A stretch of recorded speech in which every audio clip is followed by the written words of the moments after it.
Hello students, my name is Rohit Painuly and I am from ICT virtual classroom Dehradun. कैसे हैं आप सभी? मेरे ख्याल से बहुत अच्छे होंगे। हम बात कर रहे हैं क्लास 10th साइंस की, और जिसमें हमारा पहला चैप्टर चल रहा है केमिकल इक्वेशन एंड रिएक्शन, ठीक है ना। और हम पिछले भाग में हमने बात की थी कि किस तरीके से हम बैलेंसिंग करते हैं केमिकल इक्वेशंस की, है ना, किस तरीके से बैलेंसिंग की जाती है। मेरे ख्याल से वो बातें आपको समझ में आई होंगी, आपने और घर में जाके उनको और ट्राई किया होगा, ताकि आपको अच्छे से प्रैक्टिस हो जाए कि किस तरीके से केमिकल इक्वेशन को बैलेंस किया जाता है। क्योंकि आप जितनी ज़्यादा प्रैक्टिस करेंगे उतनी ज़्यादा प्रैक्टिस से आपको इन केमिकल इक्वेशन को बैलेंस करने में मदद मिलेगी, है ना। तो आज हम आगे उसी से आगे अपना और आगे स्टार्ट करेंगे। और हम टाइप्स ऑफ केमिकल इक्वेशन समझने से पहले हम समझेंगे कि जब भी कोई केमिकल इक्वेशन लिखी होती है तो आपने देखा होगा कि ब्रैकेट में एस लिखा है, किसी में ए क्यू लिखा है, किसी में एल लिखा है, किसी में जी लिखा है। इसका क्या मतलब है ये भी हम आज समझेंगे। देन फिर हम बात करेंगे टाइप्स ऑफ केमिकल इक्वेशंस की केमिकल रिएक्शंस की, है ना। तो उन्हीं को समझने के लिए चलते हैं बच्चों स्मार्ट बोर्ड की तरफ।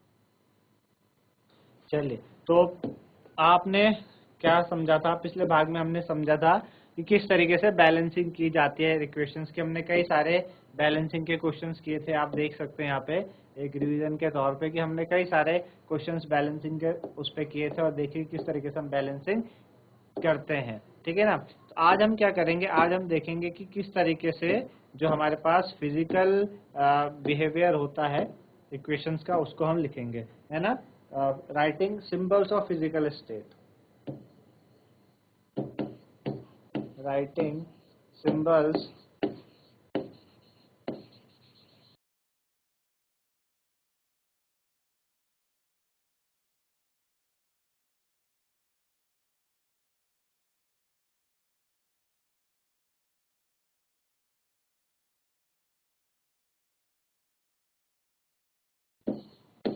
write symbols of physical state,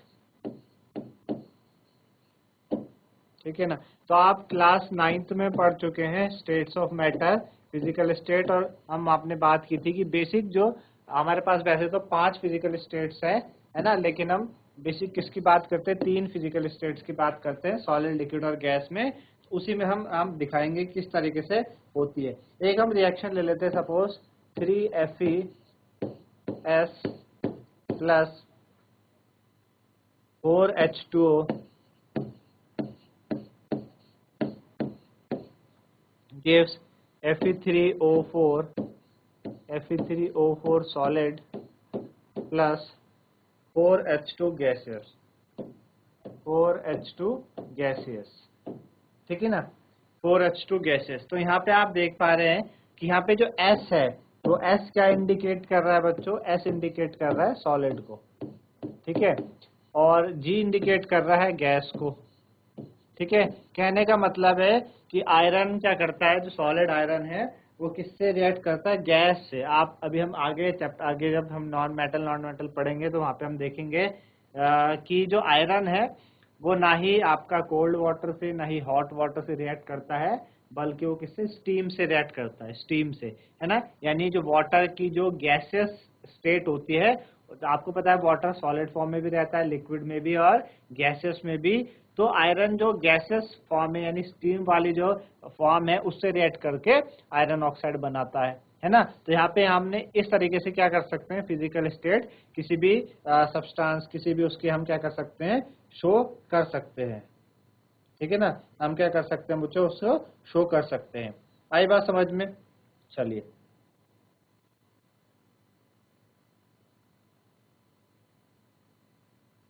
ठीक है ना। तो यूजुअली जो फिजिकल स्टेट्स होती है उसे हम केमिकल इक्वेशन में इंक्लूड नहीं करते, तब जब तक हमें कोई उसके जरूरी मतलब बहुत ज्यादा जरूरत ना पड़े, है ना। कभी कभी होता क्या है कि जब रिएक्शन होती है तो उसमें हमें रिएक्शन कंडीशंस भी डालनी होती है, जैसे टेम्परेचर हो गया, प्रेशर हो गया, कैटलिस्ट हो गया। ये भी हम क्या करते हैं? रिएक्शन में इंडिकेट करते हैं, वो हम एरो के ऊपर या एरो के नीचे करते हैं। जैसे कि हमारे पास एक इक्वेशन है, CO gaseous plus 2H2 gaseous, 2H2 gaseous, ठीक है। एरो के ऊपर आप डाल दो 340 atm। तो यहाँ पे atm क्या है बच्चों, एटमॉस्फेरिक प्रेशर है ना। तो क्या बन जाएगा CH3OH लिक्विड, ठीक है ना। CH3OH क्या बनेगा, लिक्विड फॉर्म में बनेगा। आई बात समझ में। तो यहाँ पे जब हमने कहा हमने प्रेशर डाला तो हमने 340 एटमॉस्फेरिक प्रेशर में डाला, atm डाला हमने, ठीक है ना। तो आप उसको एरो से ऊपर या नीचे कहीं भी लिख सकते हैं। इसी तरीके से एक और इक्वेशन हमारे पास क्या है, 6CO2 प्लस 12H2O, ठीक है ना। H2 यहाँ पे लिक्विड फॉर्म में है। फिर हमारे पास क्या बना, हमारे पास बना ग्लूकोज C6H12O6, ठीक है ना। ये हमारे पास बना ग्लूकोज किस फॉर्म में आया, एक्वस फॉर्म में। एक्वस मतलब सॉल्यूशन में है, ठीक है ना। 6O2 आई हमारे पास, ठीक है। 6O2 और प्लस आपके पास कितना आया, 6H2O आया लिक्विड फॉर्म में, है ना। और ये जो O2 है ये भी हमारे पास क्या है, सॉल्युबल फॉर्म में आई, एक्वस फॉर्म में आई। तो हमने यहाँ पे क्या डाला बच्चों, सनलाइट डाली हमने, सनलाइट, ठीक है ना। और यहाँ पे हमने क्या डाला, क्लोरोफिल, ठीक है। सनलाइट और क्लोरोफिल हमने यहाँ पे डाली। तो आई बात समझ में। तो आपने देखा कि जो रिएक्शन कंडीशंस थी हमने एरो के ऊपर या एरो के नीचे डाली। तो मेरे ख्याल से आप लोगों को ये बातें समझ में आई होगी किस तरीके से हम फिजिकल स्टेट्स को, रिएक्शन कंडीशंस को हम क्या करते हैं, बताते हैं एरो के ऊपर एरो के नीचे रख के, और उनके बगल में कि सॉलिड फॉर्म में है, लिक्विड फॉर्म में है, किस फॉर्म में। तो आप इसे नोट करिए, देन फिर हम आगे बढ़ते हैं।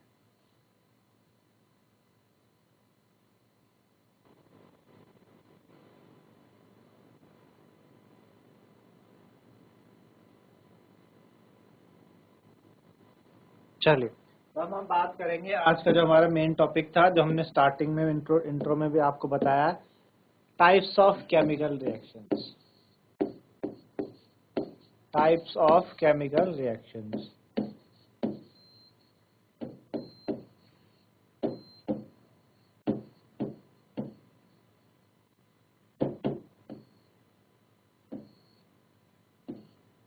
ठीक है।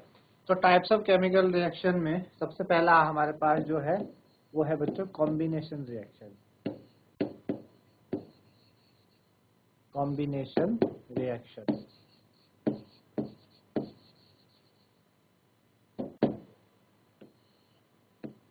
ठीक है। कॉम्बिनेशन रिएक्शन क्या होती है, जब दो या दो से ज्यादा रिएक्टेंट आपस में मिलके क्या बनाते हैं, एक सिंगल प्रोडक्ट बनाते हैं। ऐसी रिएक्शन को हम क्या बोलते हैं, कॉम्बिनेशन रिएक्शन बोलते हैं। आई बात समझ में। A reaction in which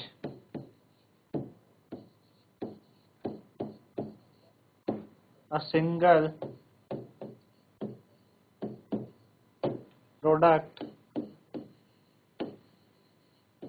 product is formed when two or more reactant, ठीक है, are combined। जब दो या दो से ज्यादा रिएक्टेंट कंबाइंड होके एक सिंगल प्रोडक्ट बनाते हैं, उसे हम क्या कहते हैं बच्चों, कॉम्बिनेशन रिएक्शन कहते हैं, ठीक है ना। आपने हम चैप्टर के स्टार्टिंग में हमने पढ़ा था कि रिएक्टेंट क्या होते हैं, ठीक है ना, प्रोडक्ट क्या होते हैं। रिएक्टेंट जिनको मिला के कुछ चीज बनती है वो प्रोडक्ट कहते हैं, और जिन्हें हमने मिलाया वो आपके क्या है, रिएक्टेंट होते हैं। आई बात समझ, जैसे कि carbon plus oxygen gives carbon dioxide, है ना। कार्बन ऑक्सीजन मिलके क्या दिया हमें, कार्बन डाइऑक्साइड। तो आप देख रहे हैं यहाँ पे दो रिएक्टेंट मिलके एक प्रोडक्ट इन्होंने सिंगल प्रोडक्ट दिया, तो इसको आप कहते हैं कॉम्बिनेशन रिएक्शन कहते हैं, ठीक है ना। कॉम्बिनेशन रिएक्शन कहते हैं। एक और रिएक्शन हम करने की कोशिश करते हैं कॉम्बिनेशन में।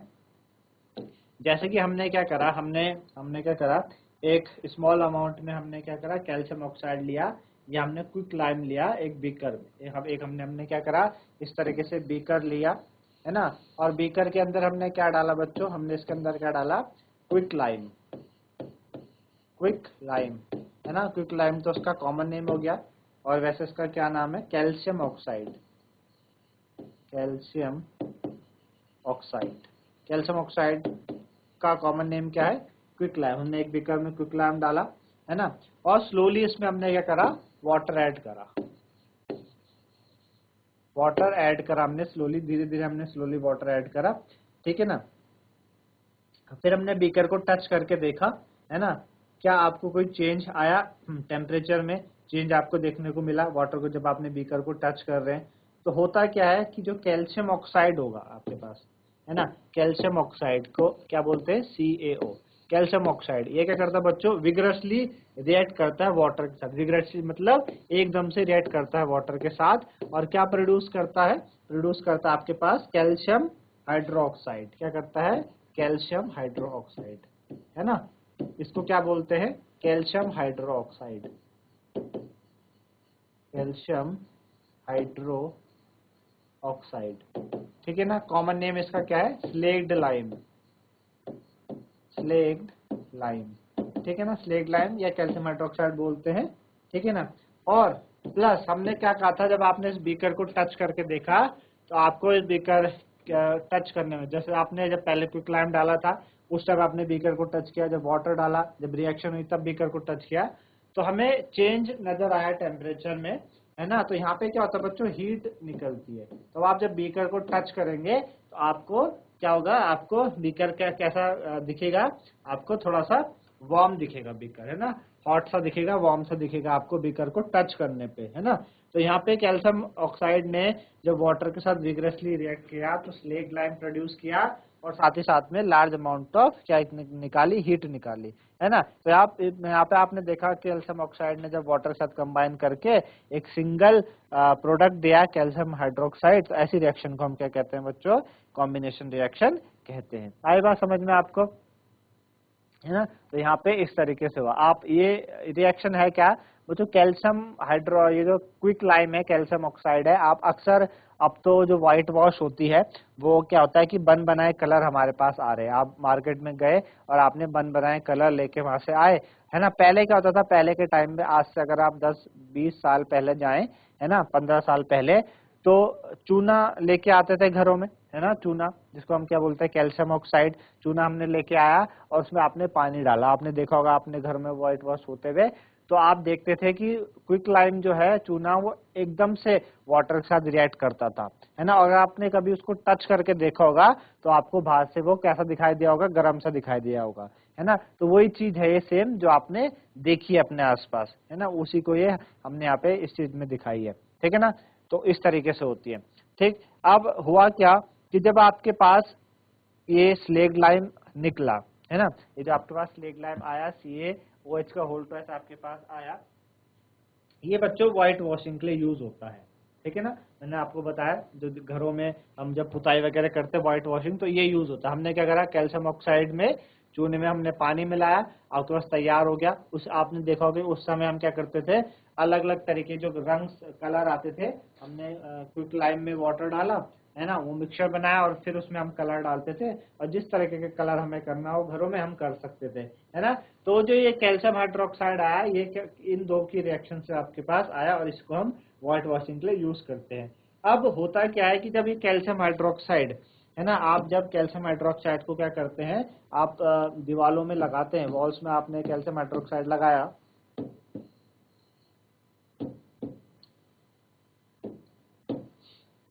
हमने क्या करा, कैल्शियम हाइड्रोक्साइड वॉल्स में लगाया, है ना। तो वॉल्स में हमने कैल्शियम हाइड्रोक्साइड लगाया, तो ये क्या करता है कि जो एयर में आपकी कार्बन डाइऑक्साइड होती है उससे रिएक्ट करता है। क्या होती है, एयर में जो कार्बन डाइऑक्साइड होती है उससे रिएक्ट करता है ना। और उससे रिएक्ट करके क्या बनाता है, कैल्शियम कार्बोनेट की एक थिन लेयर बनाता है, CaCO3 की एक थिन लेयर बनाता है वॉल्स में, है ना। क्या बनाता है, कैल्शियम कार्बोनेट की थिन लेयर वॉल्स में बनाता है ना। तो ये जो कैल्शियम कार्बोनेट है ना,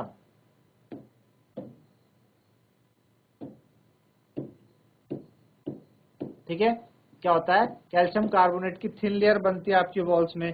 तो कैल्शियम कार्बोनेट कब बनता है बच्चों, जब 2 से 3 दिन हो जाते हैं व्हाइट वॉशिंग के। मतलब आपने क्या करा, सपोज आपने आज व्हाइट वॉश किया, है ना, तो आज व्हाइट वॉश आपने किया, तो वो क्या करेगा, कार्बन डाइऑक्साइड से रिएक्ट करेगा। कौन, स्लेग्ड लाइम। ये क्या है आपके पास, स्लेग्ड लाइम है। कैल्शियम हाइड्रोक्साइड क्या है, स्लेग्ड लाइम है। ये एयर में मौजूद कार्बन डाइऑक्साइड से रिएक्ट करके क्या बना रहा है, कैल्शियम कार्बोनेट बनाता है। और इस कैल्शियम कार्बोनेट की जो लेयर है, कैल्शियम कार्बोनेट की जो लेयर है बच्चों, है ना, इसकी कैसे बनती है? थिन लेयर बनती है, thin layer on the walls, है ना। ये जो कैल्शियम कार्बोनेट की थिन लेयर बनती है, इसको 2 से 3 दिन लगते हैं बनने में, है ना, 2 से 3 दिन after white wash. White wash के 2 से 3 दिन बाद ये क्या बनती है बच्चों? थिन लेयर बनती है, ठीक है ना, थिन लेयर बनती है। और जो दीवार से आपकी उसको शाइनी फिनिश देती है, क्या करती है? दीवारों को क्या करती है? शाइनी फिनिश देती है ना। तो इस तरीके से ये आपके पास रिएक्शन हुई, कैल्शियम हाइड्रोक्साइड ने CO2 के साथ रिएक्ट करके कैल्शियम कार्बोनेट बनाया, है ना। तो ये एग्जाम्पल था आपका एक किसका? कॉम्बिनेशन रिएक्शन का, है ना। तो ये क्वेश्चन आता है बोर्ड में, कई बार पूछता है ना, कि उस चीज का नाम बताइए जो व्हाइट वॉश करने के काम आती है ना। और भी कई तरह के इससे बना के क्वेश्चन वो बनाएगा, ठीक है ना। तो काफी इंपॉर्टेंट है, ठीक है ना। तो आप इसे नोट कर सकते हैं, ठीक है ना, कि होती क्या है कॉम्बिनेशन रिएक्शन, मैंने क्या क्या बताया उसे आप नोट करें, फिर हम आगे बढ़ेंगे।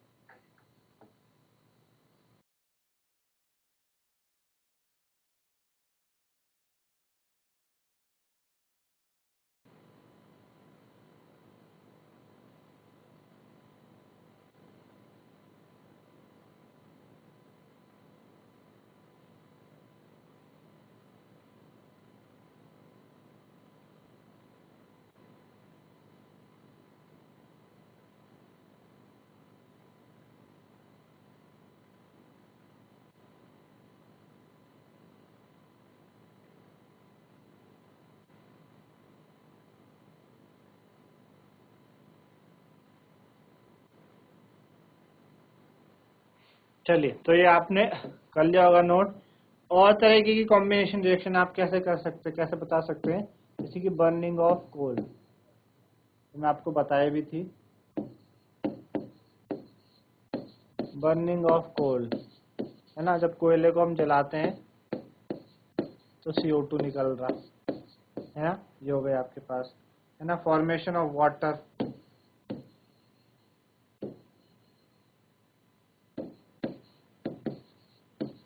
जब वाटर फॉर्म होता है, वाटर कैसे फॉर्म होता है आपका?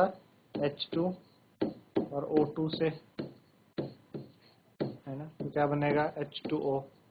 बैलेंस करने के लिए आपको यहाँ 2 लगाना पड़ेगा, ठीक है ना, यहाँ पे भी 2 लगाना पड़ेगा। ये हो गया आपके पास, ठीक है ना।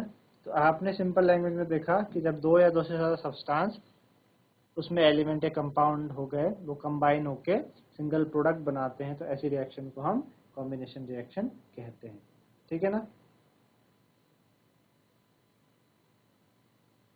है ना। तो ये सारे के सारे बच्चों क्या हो गए आपके पास? कॉम्बिनेशन रिएक्शन हो गई, ठीक है ना। तो मेरे ख्याल से आपको समझ आएगी कि कॉम्बिनेशन रिएक्शन का टाइप, पहला जो टाइप है कॉम्बिनेशन रिएक्शन का वो क्या है आपके पास, और पहला जो टाइप है केमिकल रिएक्शन का वो क्या है हमारे पास? कॉम्बिनेशन रिएक्शन, ठीक है ना। चलिए आगे बात करें दूसरी रिएक्शन की।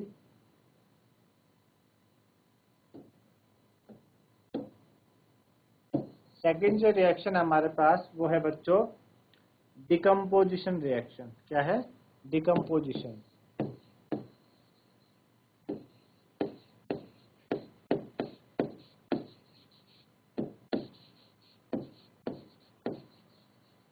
ठीक है, डिकम्पोजिशन रिएक्शन। तो डिकम्पोज से आप समझ रहे होंगे, डिकम्पोज का मतलब होता है टूटना, है ना।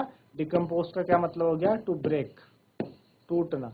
तो जब जब आपके पास एक सिंगल जो कंपाउंड है वो टूट के क्या होता है, 2 या 2 से ज्यादा चीजों में बदलता है, उसको हम डिकम्पोजिशन बोलते हैं, ठीक है ना। व्हेन अ सिंगल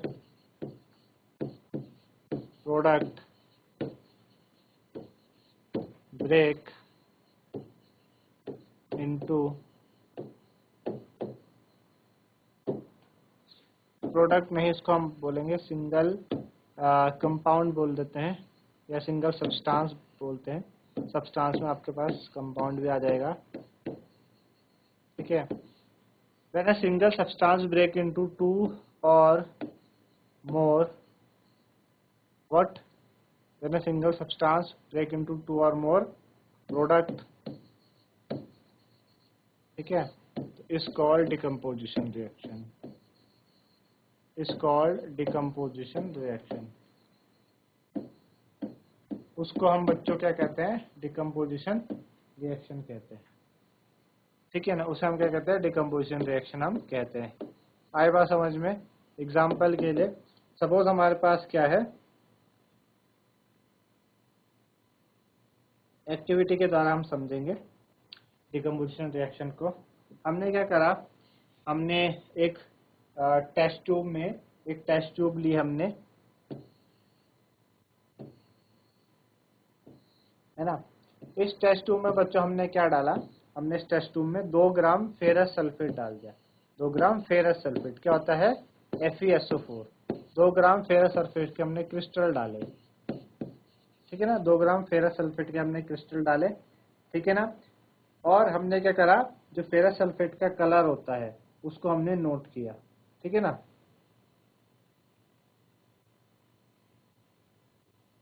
ठीक है ना, हमने फेरस सल्फेट लिया। अब हमने क्या करा, इस फेरस सल्फेट को हमने क्या करा, बॉयल किया। हमने नीचे एक बंसन बर्नर सा लगा दिया, है ना। इस तरीके से हमने क्या करा, बर्नर के द्वारा, ये आपके पास क्या बर्नर है, बर्नर के द्वारा हमने क्या करा, इसको हीट करा, ठीक है ना। बर्नर के द्वारा हमने हीट किया। जब हमने हीट किया फेरस सल्फेट को, हमने कुछ चेंजेस पाए, ठीक है ना, ठीक है ना। फेरस सल्फेट का हमने क्या कहे, कुछ चेंजेस पाए। तो हमने क्या करा, फेरस सल्फेट आपके पास FeSO4, हमने क्या करा, इसको हीट करा, है ना। हीट तो कर रहे हैं हम, आपको हीट कर रहे हैं इसको। फेरस सल्फेट कैसा होता है बच्चों, लाइट ग्रीन कलर का होता है, लाइट ग्रीन। हमने बात की थी ना कि हमने 2 ग्राम फेरस सल्फेट लिया, उसके कलर को हमने नोट किया, कैसा है वो, लाइट ग्रीन कलर का फेरस सल्फेट था, ठीक है ना, लाइट ग्रीन कलर का फेरस सल्फेट था। आई बात समझ में। तो यहाँ पे हुआ क्या कि जब आपने इसको बॉयल किया, है ना, तो फेरस सल्फेट ने क्या करे, एक्चुअल में जो फेरस सल्फेट है ना, ये इस फॉर्म में रहता है, FeSO4.7H2O, है ना। ये H7H2O क्या है, ये वाटर ऑफ क्रिस्टलाइजेशन है, ठीक है ना। ये क्या होता है बच्चों, 7H2 वाटर ऑफ क्रिस्टलाइजेशन। अब आगे पढ़ेंगे अगले चैप्टर में वाटर ऑफ क्रिस्टलाइजेशन होता क्या है। तब आपने इसको हीट किया, इसने अपने क्या करा, इसने अपने वाटर लूज करा, और लूज करने पे इसने अपना कलर भी चेंज किया और डिकम्पोज हुआ ये Fe2O3 में, है ना। Fe2O3 में डिकम्पोज हुआ, और सल्फर डाइऑक्साइड में डिकम्पोज हुआ, और सल्फर ट्राइऑक्साइड में डिकम्पोज हुआ, ठीक है ना। तो यहाँ पे हमने देखा कि फेरिक ऑक्साइड आपका सॉलिड आया, बाकी 2 आपकी क्या आई, गैसेस आई। तो आपने देखा कि एक सिंगल कंपाउंड FeSO4 ब्रेक होके टूट के 3 कंपाउंड में टूटा, है ना। तो एक सिंगल कंपाउंड का डिकम्पोजिशन हुआ। ऐसी रिएक्शन को हम क्या बोलते हैं बच्चों, डिकम्पोजिशन रिएक्शन कहते हैं। आई बात समझे, ऐसी रिएक्शन को हम क्या बोलते हैं, डिकम्पोजिशन। मेरे ख्याल से समझ में आया होगा आपको कि ऐसी जो रिएक्शंस होती हैं उनका क्या होता है,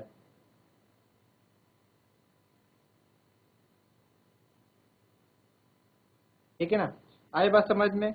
तो एक तो लाइट ग्रीन से कैसा हो गया बच्चों, रेड ब्राउन हो गया, है ना, reddish brown, reddish brown colour. और कैसा है, सॉलिड आया, है ना, सॉलिड आया, क्योंकि ये भी क्या था, जो आपके पास फेरस सल्फेट है, ये भी आपके पास क्या है, सॉलिड था, लाइट ग्रीन कलर के क्रिस्टल थे इसके, इसको हीट किया, रेडिश ब्राउन सॉलिड में बदला, ये साथ ही हमने 2 गैसें निकाली। तो हमने बात की थी कि ऐसी रिएक्शंस जो एक सब्सटेंस टूट के 2 या दूसरे सब्सटेंस में गिरता है, बनता है, उसे हम डिकम्पोजिशन रिएक्शन कहते हैं, ठीक है ना।